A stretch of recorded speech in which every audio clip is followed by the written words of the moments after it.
This gets a little controversial because I hate thinking of people as a number, but that is the mental exercise here. If you took your employees and you kind of ranked them 1 to 10, and again, people are more complex than that. That's not the message. This is a management philosophy discussion, but yeah, if you ranked your employees, not your 1,000 employees 1 to 10, but each employee on a scale of 1 to 10.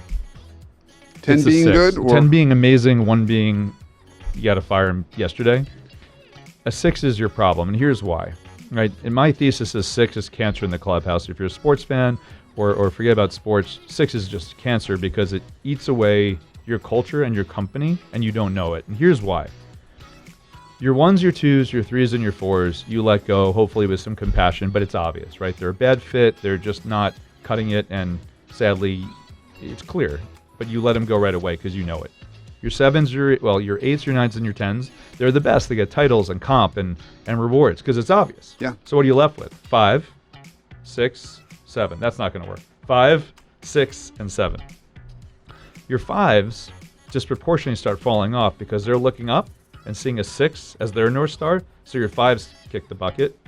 Your 7s, who should be doing great because they're looking at 8, 9s, and 10s, they're looking backwards and saying, well, the 6 is okay, so I'll use some of their behaviors, and they start falling off. Now you're left with your 6s. Now here's the last problem. Your 10s start to leave. Why? Your 10s leave because a 10 doesn't want to work for a CEO. A 10 doesn't want to work for a company where it's okay and blessed to be mediocre. So your 6, little Jimmy, who you just let go because guess what? He wasn't so great and he wasn't so terrible. You let it slide because you had to go fundraise and you had to do marketing and you had to, come up with a new product release. So you let Jimmy slide.